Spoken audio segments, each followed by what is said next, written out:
Le Secours catholique dévoile son rapport pauvreté annuel. On en parle aujourd'hui avec les représentantes de l'association en Sarthe. Christelle Vince, bonjour. Bonjour. Vous êtes déléguée du Secours catholique en Sarthe. Vous êtes venue en compagnie d'Anne-Sophie Hébert, la présidente départementale du Secours catholique. Bonjour. Ce 14 novembre, c'est le jour où vous dévoilez votre rapport annuel, on le disait, avec des chiffres alarmants. Les femmes sont les premières victimes de la pauvreté, cette année encore. Cette année encore, oui. Cette année, l'accent est mis sur l'éloignement de la solidarité et la difficulté d'accès aux prestations sociales. Mais de nouveau, on constate que les premières victimes de cette difficulté d'accès aux prestations sociales, ce sont à nouveau les femmes et les personnes en situation de plus grande vulnérabilité et pauvreté restent les femmes. En Sarthe, c'est 65% des personnes rencontrées sont des femmes. Bien souvent, ce sont des mères célibataires. Je crois que c'est 35% des personnes que nous rencontrons sont des mamans célibataires. Avec un parcours de vie qui est en général, elles ont perdu leur travail ou elles arrivent d'un pays étranger. Enfin, s'il faut faire un petit peu une typologie, j'aime pas beaucoup le mot, mais des parcours de vie, qu'est-ce qu'on peut dire ? Alors, c'est très variable. Il y a évidemment une part de personnes étrangères. Ce qu'on constate cette année, c'est qu'on a une augmentation des familles étrangères. Il y a quelques années, on voyait surtout des hommes seuls. Maintenant, on voit beaucoup de mamans, de femmes et de mamans avec des enfants étrangères. Donc là, la précarité est évidemment extrême parce que l'accès aux prestations sociales est bien évidemment lié à une situation administrative stable, ce qui n'est pas toujours le cas. Mais pourtant, ça continue malgré la situation administrative stable. On sort d'une très longue période d'inflation en France. Là aussi, Christelle Vince, vous avez observé peut-être qu'il y avait des foyers, des ménages ou des mamans qui se retrouvaient en difficulté de manière quand même très violente parfois ? Oui, qui sont confrontées aussi à la difficulté de payer des factures. Beaucoup de demandes liées à la question énergétique aussi, la question de l'aide alimentaire, là aussi, qui est dans une forte demande et que rencontrent très régulièrement nos équipes. Et puis, effectivement, cette inflation, ces difficultés économiques, financières, qui viennent se cumuler aussi aux accidents de la vie dont on parlait précédemment et qui ont cette façon d'accroître aussi la difficulté au quotidien pour ces mères isolées, ces mères avec enfants, et ses familles, de joindre aussi les deux bouts et de boucler un budget en fin de mois. Cette question des ressources, on comprend qu'elle est vraiment centrale. Parce que quand on regarde les chiffres que vous dévoilez dans ce rapport, on découvre qu'en Sarthe, le revenu médian, c'est seulement 459 € par mois pour les plus pauvres. Comment est-ce qu'on fait pour les aider financièrement, ces personnes ?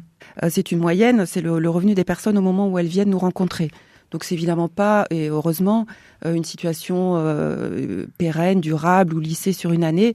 C'est vraiment au moment où elles viennent nous rencontrer. Et bien souvent, c'est un autre fait marquant de notre rapport cette année, c'est la proportion des personnes qui viennent nous rencontrer avec 0 € de revenu mensuel. C'est presque une personne sur 4. Et donc là, on est à une personne sur 4 qui, au moment où elle vient nous rencontrer, il n'y a pas de revenu du tout. On constate aussi un espèce d'engrenage aussi qui s'installe dans la situation de ces personnes.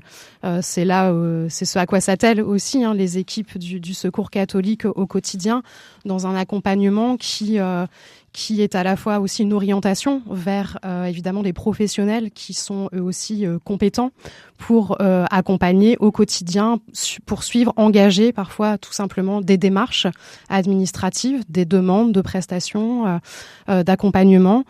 Et puis au Secours catholique, ce que l'on constate aussi beaucoup, c'est ce besoin d'écoute qui est de plus en plus prégnant. Remettre de l'humain ? Exactement, c'est exactement ça. Et c'est vrai que ça fait tout à fait le lien avec ce que l'on constate dans ce rapport annuel, avec une déshumanisation là aussi d'un certain nombre d'administrations. Et ce lien qui est fait avec la dématérialisation aussi des démarches et qui complexifie le parcours d'accès aussi à toutes ces aides et à la solidarité de manière plus générale. Parce que ici en Sarthe, vous m'arrêtez si je me trompe, mais c'est 400 bénévoles qui sont engagés aux côtés du Secours catholique. Ça veut dire que pour eux, dans le quotidien de leur mission, il y a de plus en plus de démarches administratives à faire avec les personnes. C'est compliqué quand même d'être formé à ça. Alors c'est compliqué, c'est une vraie demande.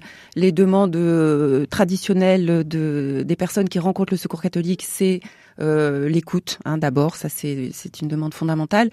L'aide alimentaire qui reste très importante parce qu'évidemment, une fois que vous avez payé toutes les factures, l'alimentaire, c'est la variable d'ajustement et donc la demande est forte pour ça. La demande est forte pour payer des factures d'électricité. À nouveau, là, on rentre dans la période où on va avoir des demandes importantes d'aide pour des factures d'énergie. Et de plus en plus des demandes d'aide aux démarches administratives. C'est une porte d'entrée pour ce que vous appelez le non-recours aux prestations. Une personne sur 4 en Sarthe qui pourrait avoir accès à des prestations et qui pourtant ne les demande pas. Absolument. C'est vrai qu'il y a plusieurs explications aussi à ce non-recours.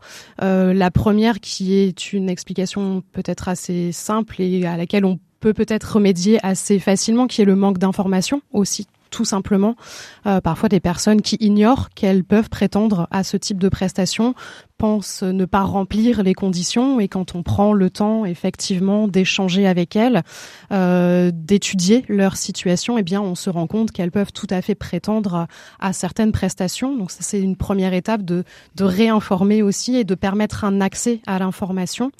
Ensuite, la vraie difficulté et l'explication aussi de ce non-recours, c'est effectivement l'éloignement aussi des services publics et la dématérialisation des démarches qui vient là où ça devrait simplifier, ou en tout cas ça part aussi d'une intention qui est de simplifier les démarches et de les faciliter.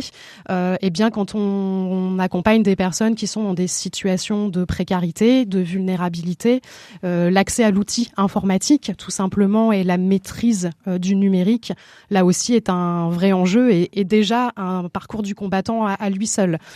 Nos pouvoirs publics, vous les appelez à quoi ? À quelles actions pour arriver à améliorer les choses ? On les appelle remettre de l'humain. Aussi, on parle d'une solidarité qui s'éloigne et c'est vrai que le constat que l'on fait au Secours catholique est partagé aussi par bon nombre d'autres acteurs du monde associatif. C'est un constat qui est largement relayé aussi par la défenseure des droits, Claire Hédon, qui a eu l'occasion aussi de s'exprimer à de nombreuses reprises sur les conséquences aussi de cette dématérialisation des procédures et de cet éloignement des guichets.